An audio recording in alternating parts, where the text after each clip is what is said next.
How's everybody doing? I hope you guys are well. For you guys who are already in the chat, but of course I will wait a few minutes, man, and let some of you guys get up in here before we start talking and yapping and getting to the action. Gonna be really short tonight, and I mean that. I'm gonna be short tonight. I plan to do just 30 minutes, and I'm not gonna go beyond that because it's Saturday night, guys, and I got some other things I need to be doing. So yeah. Well, welcome, guys. I'm glad you all are here. Like I said, let's just give it a moment. We'll wait for a few people to get up in here, man, and then we'll start talking. But I hope everybody is well, man. Everybody's doing good tonight, I hope. Looks like the stream is going, so I'm just going to wait a few minutes and allow some of you guys to get up in here. But what we're definitely going to talk about, man, is, what we think about the draft, the Pittsburgh Steelers draft. As you guys can see, I'm still dealing with my woolly mammoth here. No haircuts or what have you until the pandemic is over. As you can see, the mustache is overlapping, the lip is starting to get ugly out here, guys. But it is what it is, man. My wife still loves me. That's all that matters, right? But let's say hi to a few of you guys. Like I said, I'm not going to waste a lot of time tonight because I'm literally only going to do 30 minutes. We're at a minute and a half right now. Let's get to it. So I want to say what's up to Explore Your World 2019. The first commenter there, Maher Yezriel, Brett Fine, Steelers Fan 97, Devil, Mad 513, Nate Dogg, JJ Walker, Jason Winningham, 14 Metallica Freak, Relfax, Jordan Mid, Jay Waller. Who else is up in here really quick? Steelers Fan 97, Mike Cox, Nays is in here, MB, Deal With It. I like that name. That's dope. I like that. I like that. Deal with it. Steelboy Card, Steve Foster, Black Zero, my brother, Tony in the building, Black Hawk in the building, Captain Spartan, Solarverse 6, Sean Lee, Jerry McRae, and I'll say one last name, Robert Ellison, and let's go ahead and get to the action. So, I'm going to be open and honest with you guys. I don't know each and every one of these players that we drafted. I'll give my quick synopsis on what I've seen so far. I didn't have a lot of time to watch film today. I did check out a few of these guys, but I will say this, man. It appears that the Steelers drafted for the positions they needed. What position was missing? You guessed it, quarterback. A lot of you guys thought that the Steelers would draft a quarterback. They did not. Pretty much said that wouldn't happen. I wouldn't have been surprised had it happened, but I think we all pretty much said that they probably were not.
We back, and thank you, Tony, for sending me the text.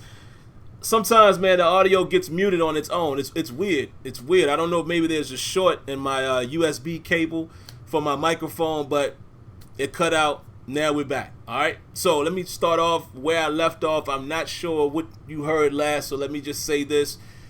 The last thing I think you guys may have heard, I said this will be a 30-minute show, 30 minutes only. We are 4 minutes, 45 seconds in. I'm going to allow you guys in the chat to really dictate this show, so I'll be reading from you guys' comments for the most part. I'll give some light comments on the players. I haven't viewed all of them in its entirety, but, got a couple comments. I'm going to read you who got drafted. I'm going to read you the confirmed UDFAs as of now, courtesy of Steelers Depot. They do a great job over there. and then that'll be it. All right, so let's go ahead and get started. And sorry about the little audio break there, man. But like I said, sometimes, with software, things happen. So here we go. At 49, in case you didn't know, the Pittsburgh Steelers drafted Chase Claypool, receiver from Notre Dame. Okay, for you guys that don't know him, let's be really quick with this. Big, strong guy, physical, is a special teams guy. He's fast. He's 6'4", 238 pounds. What I noticed out of him really quick, man, is his combat catches is what stood out to me. It looks like he's going to be an issue with crossing routes, down the seam. But this guy is definitely one of those combat catchers. I haven't studied and analyzed everything about him to know how good he may be with separation. But this is going to give a big vertical threat to Ben Roethlisberger. And again, like I said, another guy that, you get him locked up in man coverage and crosses. Yeah, it's favorable for him. And he plays special teams, which is another reason why I think the Steelers were also going to go after Michael Pittman Jr. Had he been available, we'll never know. But clearly, that's the mold that he fit, and that's what they were looking for. All right, 3rd round pick. Pittsburgh Steelers pick Alex Highsmith out of Charlotte. I wasn't familiar with this guy, man, and I watched him a little bit. I'm going to hold my comments for just a moment. Let me read the rest of the names. Also in the 4th round, later today, Pittsburgh Steelers drafted running back Anthony McFarland Jr. out of Maryland. I know some of you guys, I can't remember exactly who, but some of you guys were campaigning for him in the chat on prior shows. Funny thing is, Kenyon brought this to my attention over a year ago. Before he entered the draft, he was like, yo, keep an eye out on this kid from Maryland. I had already watched his film from then. Rewatched some of his film again today, and it's just funny to see that they actually went with him, being this is a guy, like I said, Kenyon has been watching him for over a year. It's always cool when you physically, scout somebody yourself and the Steelers end up picking that player. It's always cool when that happens. Somewhat of a surprise to some people, but I'll give my thoughts on that in a second.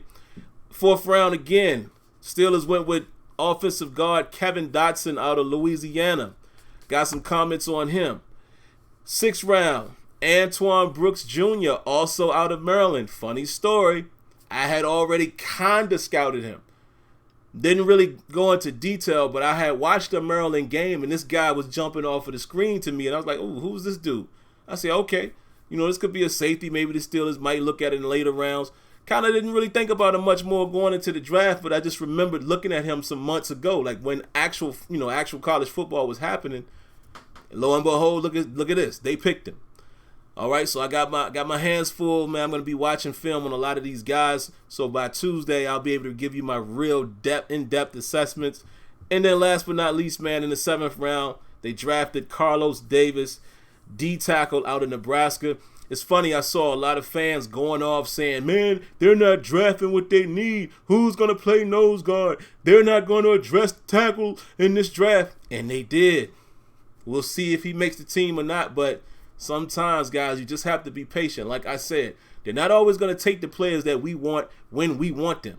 But if you look at it from the positions, it looked like they pretty much addressed a lot of the areas that we probably were looking for them to address, with the exception of tight end. However, there's your Ebron situation. So maybe tight end was off the board, right? With the exception of quarterback. Some of you guys really wanted a quarterback, but me personally, I didn't think they were going to draft a quarterback. If they did, I thought it would be late. What I was mainly looking forward to, interior offensive lineman, even though we signed with Wisniewski, I still wanted to get another guy. There you have it. We needed safety depth. There you have it. Now, you could argue whether which safety they should have picked, because safety started going off the board late. I mean, I saw a run of safeties here, definitely here in day 3. You could argue maybe they should have picked another safety. I don't know. I'm not here for that. It is what it is, right? I wasn't sure if they were going to do running back, but I said if they did running back, it would be in the later rounds. And what I mean by later is 4th through 7th. I wanted them to find another outside linebacker, someone who could pass rush. They did that. The other position that I kind of wanted to see, man, is I wanted to see more of a traditional inside linebacker as well. It looks like Weaver went off the board. Maybe we may have gone after him later. I don't know. But a guy like, Evan Weaver, a lot of us thought maybe he would be a Steeler. You know, a guy like Tanner Muse, we already knew the Raiders got him. So, you know, maybe the guy that they were looking for wasn't there in terms of drafting, right? And then wide receiver. We all knew they were going to go wide receiver. I mean, at least I did at some point in the draft.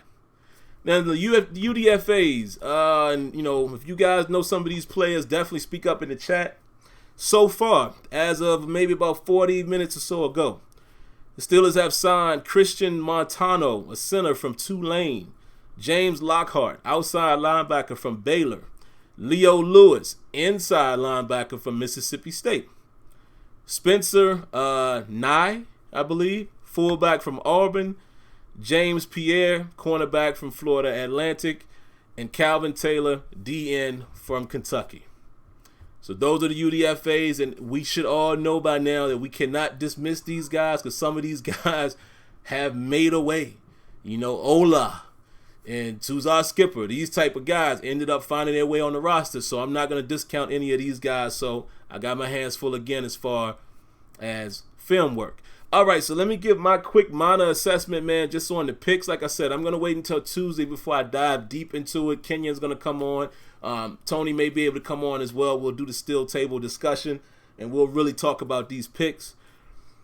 But I'm not upset with the draft, man. I'm not. They addressed some positions that, you know, I thought we definitely needed. The big surprise to me was, you know, I didn't think they were going to go Anthony McFarland when they did. You know, it was 4th round, but I did not know. Again, you never know if the team is actually looking at a player that you're looking at. I had no idea that he was on their radar. And that's why I got him in the thumbnail. That to me was the biggest surprise pick, right? Because it's still later in the draft, but it's relatively early. It's your first 4th round pick in a draft where you don't have a lot of picks. So clearly what this tells me, guys, the Steelers, yes, they're going to draft the best player available, but also they drafted some needs here. It tells me clearly that they wanted to do something else at wide receiver. Maybe Chase Claypool was the best guy available at the time. Maybe we could say that. Well, maybe they didn't necessarily want a receiver when they got him. You could argue that. I might argue the other side of that and say, well, clearly they were going for a wide receiver after you've seen all of those guys go and they still drafted a wide receiver. But he fit the mold, right? So even if you don't think that receiver was on their mind and he was the best available at the time as far as on their board, then you got to start looking at the other positions. Edge rusher, running back. Clearly, they want to do some other things at running back. And it's not about whether, you know, he should replace Connor, because I already know, probably even in the chat, I know some of y'all are probably already going crazy with that, already off the wall, saying he's going to replace Connor and da-da-da-da-da.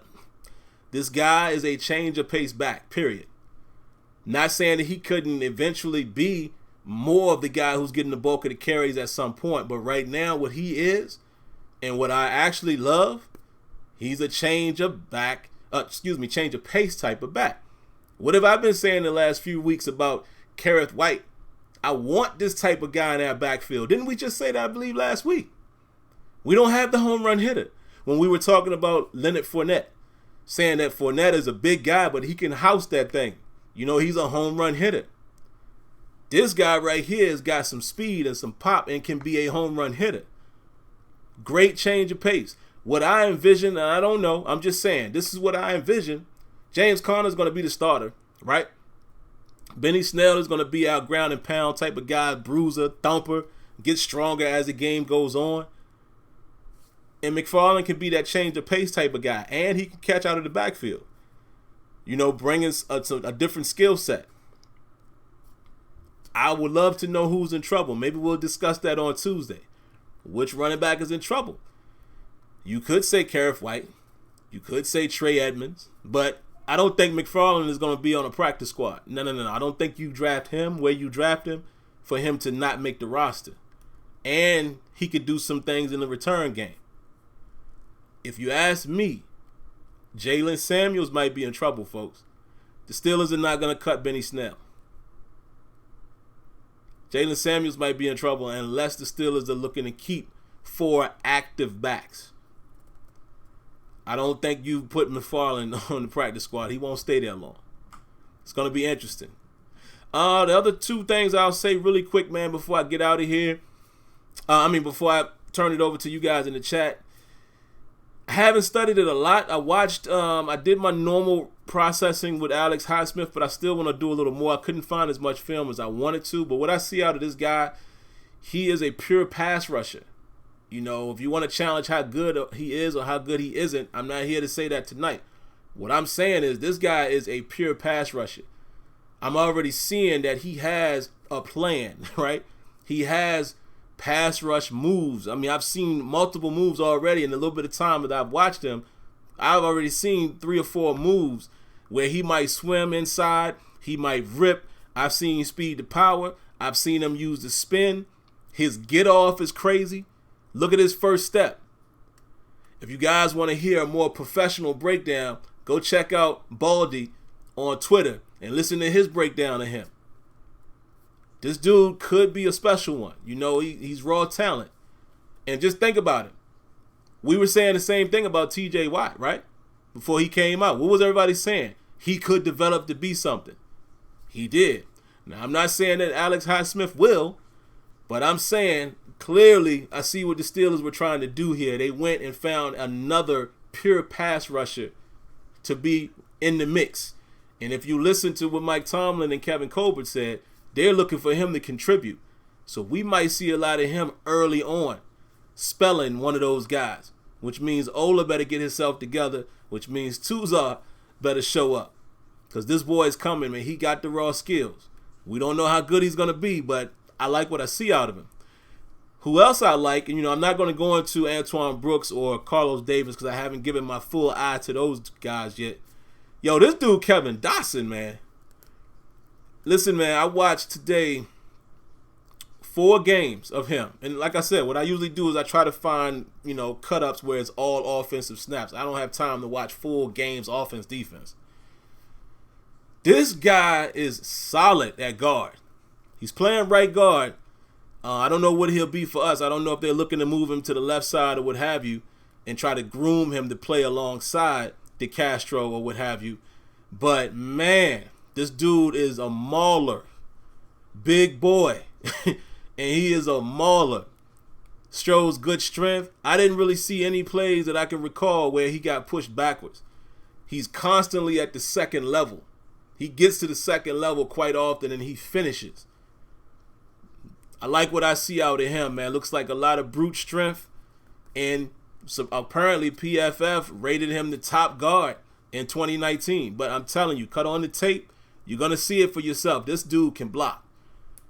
And he's pretty nasty on pulls. All right, so looks like we might got something there. Like I said, Antoine Brooks Jr., man, I got to look at him a little more to see what I think. I know zero of Carlos Davis. So there you have it. And Anthony McFarland, man, I pretty much gave you my assessment of him. This guy is another one of those shorter, stocky type guys, man, but he's a determined runner. He breaks tackles, but that speed, that's the thing. The boy hits the corner, or if he hits the second level, look out. So he's clearly a guy that I think will be able to give us some explosive runs. So there's my quick assessment, man, of the draft. I think we did a pretty good job from what I saw. I don't think I can really complain about it. We got 19 minutes in, guys, so we're going to be here for about 11 more minutes. You know what? I was going to take calls tonight, but I think it's going to be a little too short for that, even though the call queue is open. Let's just get into the chat because I'm only going to be here 11 more minutes. I'm sticking to that 30 minutes tonight. But what do you guys think, man? Fire away. How do you guys feel about the draft? Who did you like? Who did you hate? Excuse me. Captain Spartan says, if Ola or Skipper line up to what they can be, I'll finally feel comfortable with our outside linebacker position. I like to be 4 deep. Ain't nothing wrong with that, Cap. I feel you on that. Explore Your World 2019 says Dotson might even be a little stronger than Matt Fowler, if that tells you anything. Yeah, that boy, listen, man, Kenyon will tell you, I was hitting Kenyon up throughout the day like, yo, this kid Dotson is nice. And that quarterback that played for them, He's a sneaky good quarterback, man. They kind of look like they run kind of the Baltimore offense. And that guy, he might not be, head and shoulders above anybody, but keep an eye on that guy, Lewis. He got some talent. He could be a decent quarterback at some point. I don't know what year he is or what have you, so I don't even know if he was in the draft. Probably not. But keep an eye on that quarterback for Louisiana as well. Corey Foreman says, after Claypool, I'm completely lost. I feel you. Explore Your World says, once Dotson locks on to someone, they go backwards. Man, guys, go watch him. I don't know if everybody's a football nut like I am, and it might not tickle your fancy to watch offensive linemen play, but I'm telling you, go watch this kid Dotson, number 75. And like my man here is saying, once he gets his mitts on you, bruh, you going backwards or you going to the ground. This dude might be a really good find for us as far as interior offensive linemen. Mike Cox says, Anthony McFarland can be more explosive than Darren Sproles. I believe that, but I'm going to give Darren Sproles his credit and his respect first. McFarland's got to prove it, but I know what you're saying. What else y'all got? Give me something else. Brett Fine says, really happy. Great draft. Okay. C. Antoine Hill says, we need to draft a corner. Well, we didn't.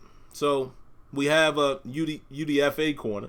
You got to remember, they drafted Justin Lane last year, so I'm assuming they're looking for him to perk up. James Kabar says, it's funny how we love someone until Ravens or Browns take them, right? Right. It is funny. Samuel Bethea says, Brooks is vicious and great on the run, on the passing coverage. He said he's great on the run, good on passing coverage, but can get coached up. He's a hybrid. Okay. Kenyon said, that's why I dig deep, Corey. He's responding to somebody there. Richard Hudspeth says, Chase is a monster. I seen him in person. It's crazy he's faster than you think. Yeah. Listen, man, 6'4 and a half, 238, and you running 4.4s, you flying, bro. I don't think people respect how fast that is. You moving.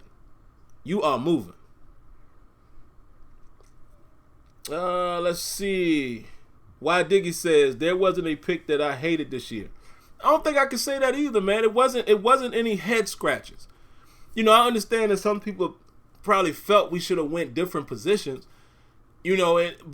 And even, again, you guys know I love Steelers Depot, and there was a couple times, man, I communicated with Alex Kazor on Twitter, and there was a couple picks he didn't love as far as position.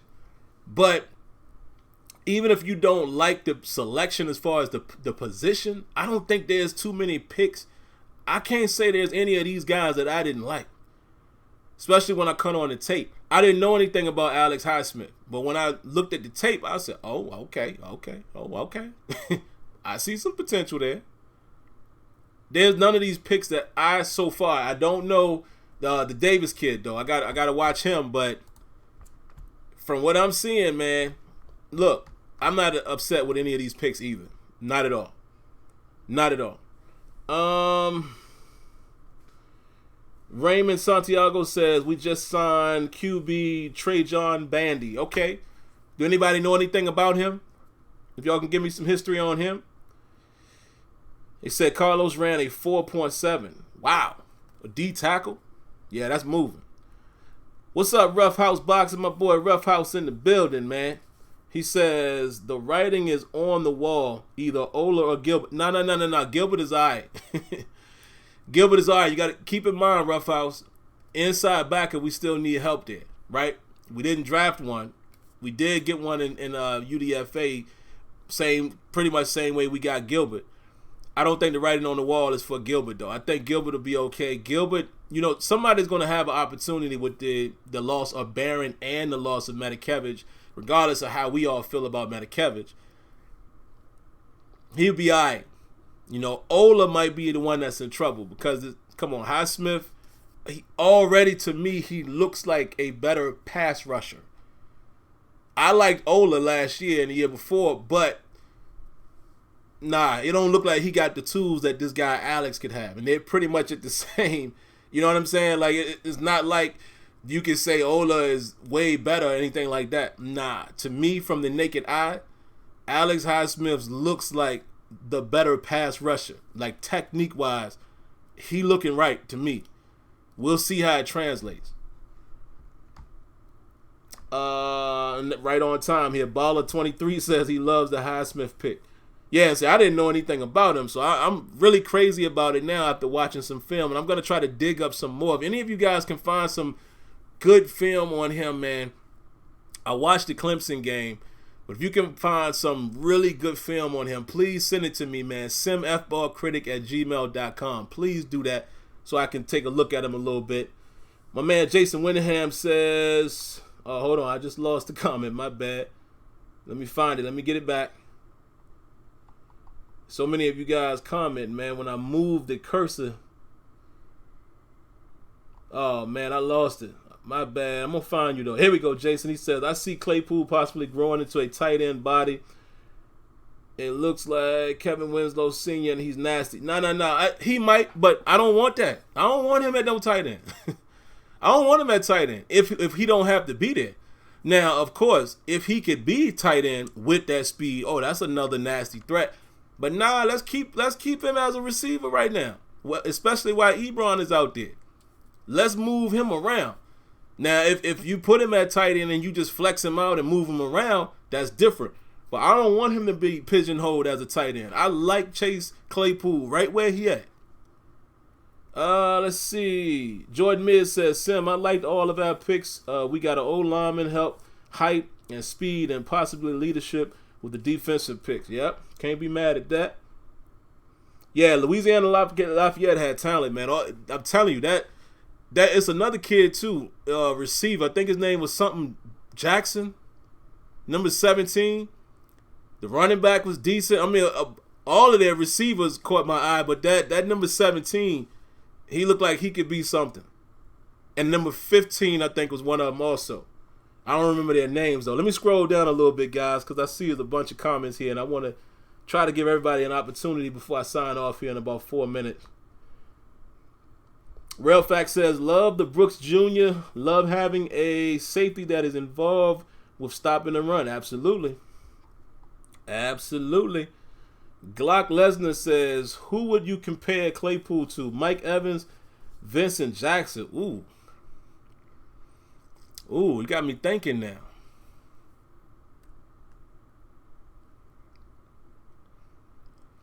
Now, this is on the fly, guys. I'm freestyling this one. I might say Vincent Jackson, only because I think, I could be wrong, and y'all correct me if I'm wrong. Maybe you've seen more film. I think Vincent Jackson in his heyday was a little more physical than Mike Evans. Would y'all agree with that? I'm not saying Mike Evans isn't, doesn't have the capability to be physical, but he doesn't come off to me when I watch him play as a physical guy.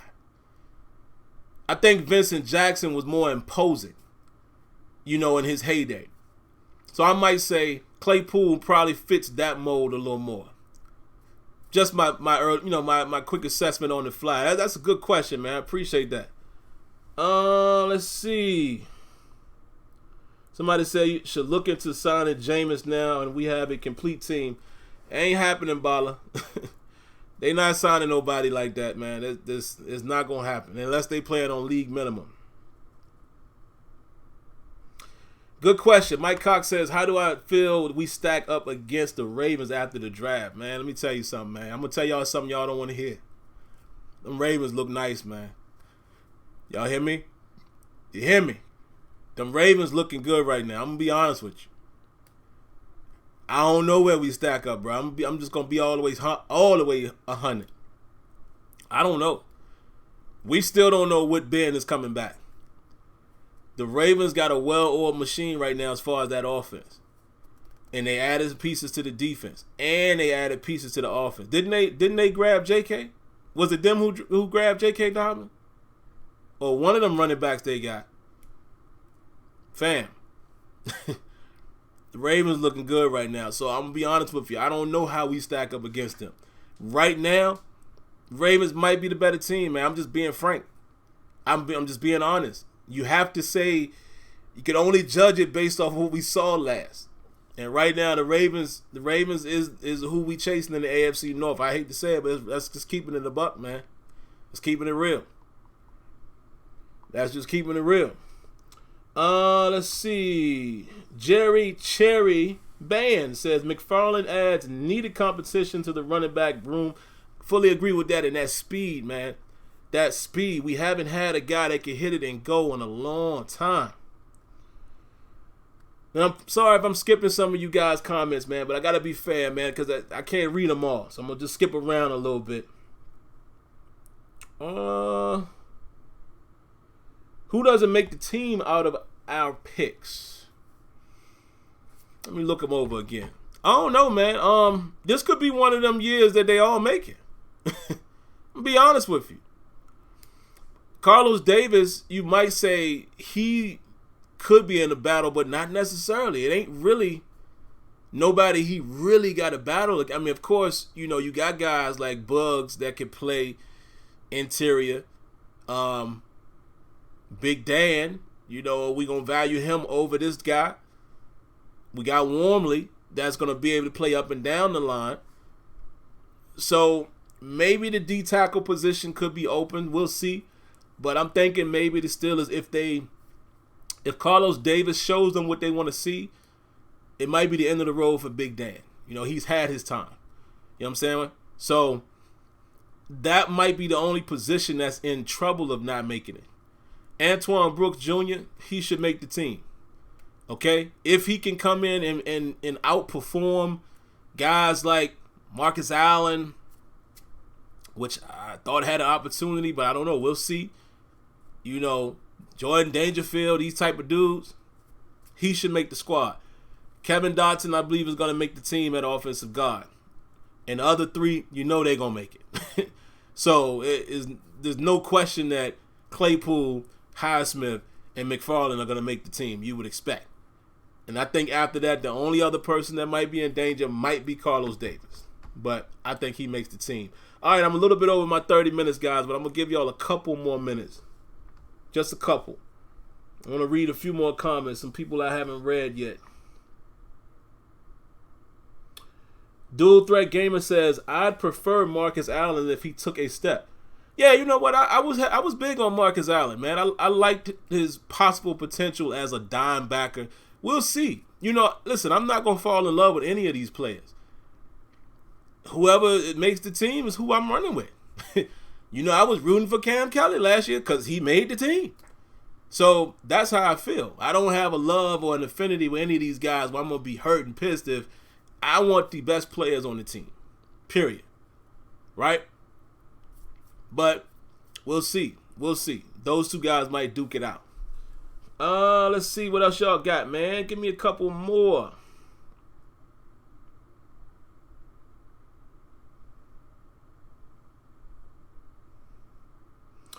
Sippy Boy says, I was hoping for McFarland. I said it on a call weeks ago. There you go. Let's throw you a round of applause, man.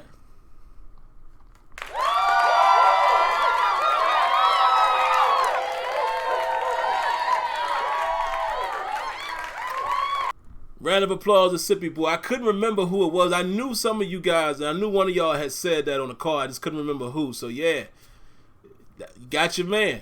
That's dope, right? Don't it feel good like that, man? And it happens to me every so often. It happens with Kenyon every so often. Kenyon, like I said, was early on McFarland. It's cool, man, when you actually identify a player that you like, and not only do you like them, right? You kind of know your team, and you say why you prefer and why would you like this guy, and the Steelers actually feel the same way. It's just a different level of connection you feel when that happens. I don't know. Maybe I'm just crazy like that, but that's how I be feeling. Javinci Hendricks said, I told you we was getting chased, Sim. You ain't believe me. I didn't know, man. You know, and hey, look, round of applause to you too, my brother.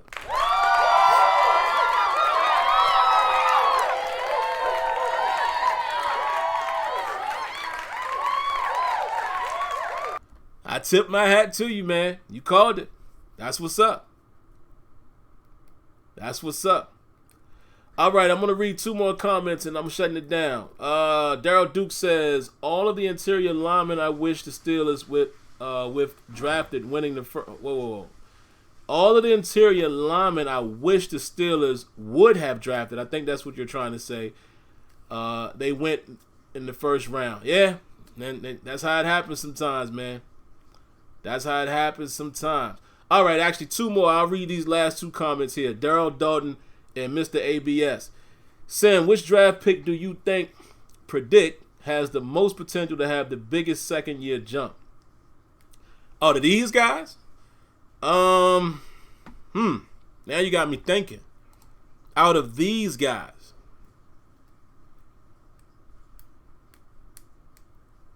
biggest second year jump. That's a tough one. Because I would have to look at Claypool, Highsmith, and McFarland.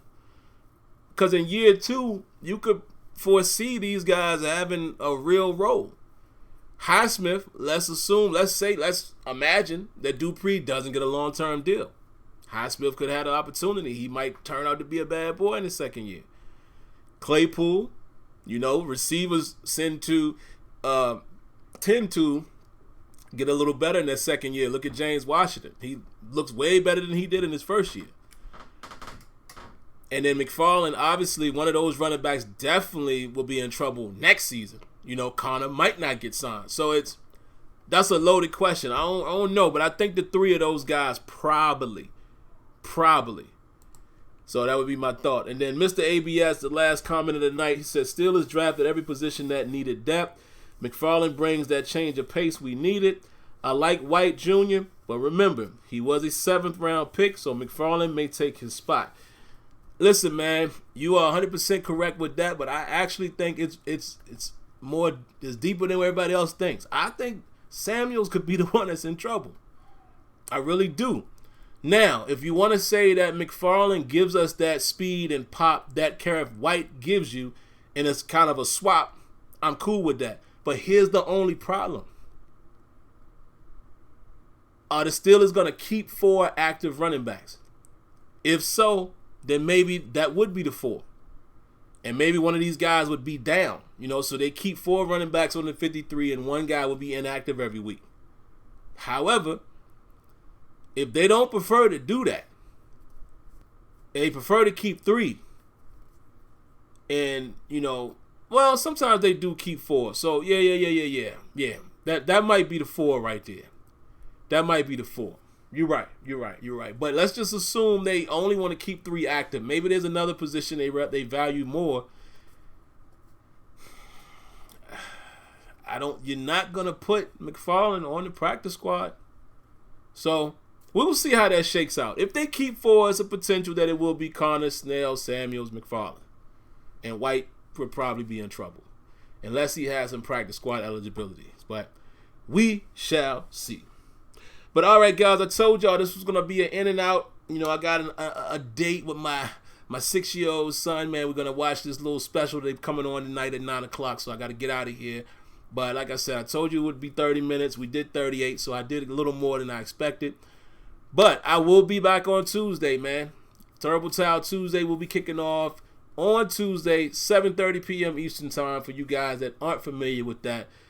But we'll definitely talk about this draft once again. By that time, I will have watched extensive film on these guys. And any film that you guys want me to view, or, you may have a game that you uncovered, please send it to me, SimFBallCritic@gmail.com. And just send these draft pick guys. Nothing 90 else. seconds. Unless, I don't know why that's the phone cue going off there. Unless you want to send me some information on the guys that are UDFAs. So UDFAs or the current draft picks. I don't need footage on anybody else. But outside of that, guys, have a great night. Enjoy the rest of your weekend. Continue to be safe. And hey, I'm happy with the draft picks, man. We'll see how the players turn out. But all I could do right now is judge the picks, position, and what they're looking to do. And I'm not upset at what we did with what we had. All right, so that's going to do it. Y'all take care. Be safe. God bless. Thanks for viewing. And I'll see you guys on Tuesday. Peace.